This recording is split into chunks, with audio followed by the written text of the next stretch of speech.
High, this is Anupama. সারাদিন পর আমার রাত 9টার সময় পড়তে বসতে ইচ্ছা হয়েছিল সাডেনলি। তো ব্যাস বইপত্র নিয়ে আমি বসে পড়েছিলাম। ফার্স্টে আমার যেহেতু এক্সাম আছে তাই এর সাবজেক্ট নিয়ে বসে পড়েছিলাম। দেখবে তোমাদের একটা জিনিস দেখাবো, let's see my little princess. অনেক ঢং হলো, এবার একটু পড়া যাক। তোরা তো পড়না হি পড়েগা because I have a exam না। পড়ার সময় মাথায় একটা কিছু চলছিল, কি করা যায় ভাবছিলাম। ভাবতে ভাবতে মনে হলো আমি স্কিনটাকে ডাললাম বিখ্যাত সিলসের। So I choose this one. So সেটা দিয়েই করা যাক। Let's see what happen.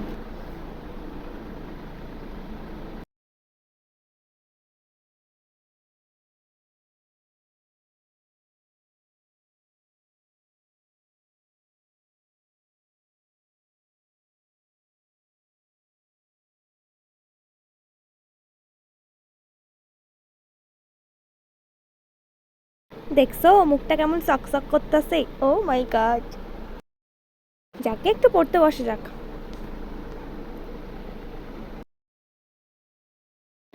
এখন আমার ঘুমানোর পালা, বিকজ সকালবেলা উঠতে হবে। একটু জল টল খেয়ে নিলাম। সো দেখা হবে নেক্সট কোনো ভিডিওতে। Thank you for watching.